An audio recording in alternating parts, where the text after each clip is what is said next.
इसमें आपका next topic है विशिष्ट चालकता एवं धारा घनत्व में संबंध। परिभाषा के अनुसार हम यहाँ पर सूत्र उत्पन्न करेंगे।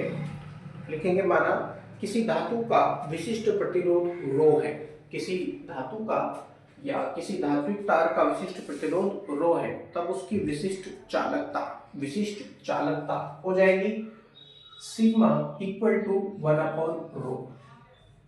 ये कहां से आया है? परिभाषा के अकॉर्डिंग, क्योंकि पिछले वीडियो में हमने परिभाषा बताई थी आपको। विशिष्ट चालकता की परिभाषा क्या होती है? विशिष्ट प्रतिरोध के व्युत्क्रम को विशिष्ट चालकता कहते हैं। तो यहीं से ये सूत्र उत्पन्न हो जाता है, विशिष्ट चालकता बराबर 1 विशिष्ट प्रतिरोध। विशिष्ट प्रतिरोध, ये सूत्र उत्पन्न हो जाता है विशिष्ट चालकता का। परंतु विशिष्ट प्रतिरोध की परिभाषा से, विशिष्ट प्रतिरोध की परिभाषा का यहाँ पर हम प्रयोग करेंगे, लिखेंगे परंतु विशिष्ट प्रतिरोध की परिभाषा से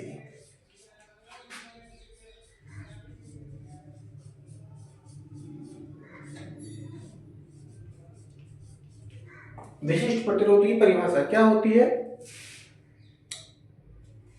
कि किसी चालक तार के भीतर किसी बिंदु पर विद्युत क्षेत्र की तीव्रता तथा धारा घनत्व के अनुपात को चालक का विशिष्ट प्रतिरोध कहते हैं।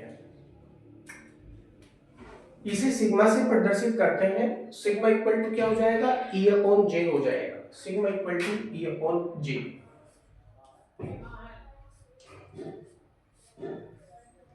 E क्या है यहाँ पर? वैद्युत क्षेत्र की तीव्रता, और J है यहाँ पर धारा घनत्व। J है धारा घनत्व।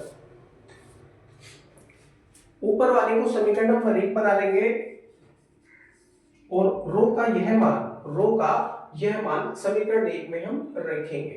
तो देखते हैं क्या प्राप्त होता है। लिखेंगे रो का यह मान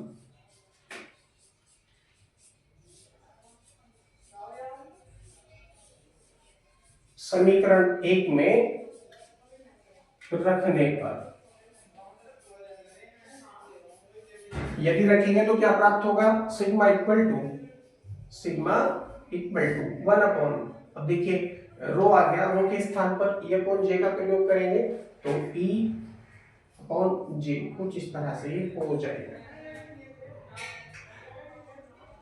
तो जब आप 1 को खत्म करेंगे तो जे कहां पहुंचेगा? ऊपर पहुंचेगा। तो क्या हो जाएगा? यहाँ पर लिखेंगे इस लेना चिन्ह लगा करके sigma equal to J upon E. Sigma equal to J upon E, ये हो जाता है। या करके आप एक और लाइन लिख सकते हैं। आप जे की वैल्यू को फाइंड करेंगे तो जे इक्वल टू क्या हो जाएगा? Sigma into E. J equal to sigma into E ये प्राप्त होगा। यही दोनों में संबंध है। जे क्या है? धारा घनत्व है। सिग्मा क्या है? विशिष्ट चालकता है। और ई क्या है? वैद्युत क्षेत्र की तीव्रता। वैद्युत क्षेत्र की तीव्रता। तो जे इक्वल टू क्या प्राप्त होता है? जे इक्वल टू सिग्मा ई हमको प्राप्त होता है। अब इसको यदि हम वेक्टर फॉर्म में लिखना चाहें तो वेक्टर फॉर्म में क्या लिखा जाएगा?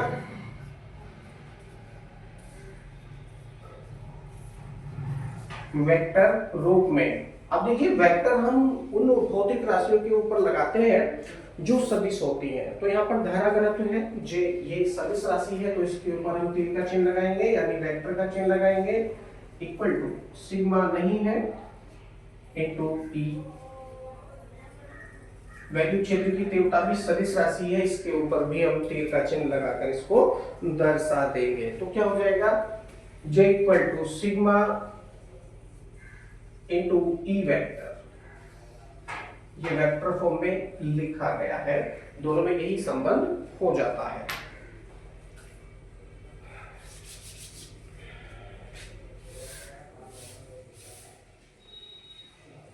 बाकी नेक्स्ट वीडियो में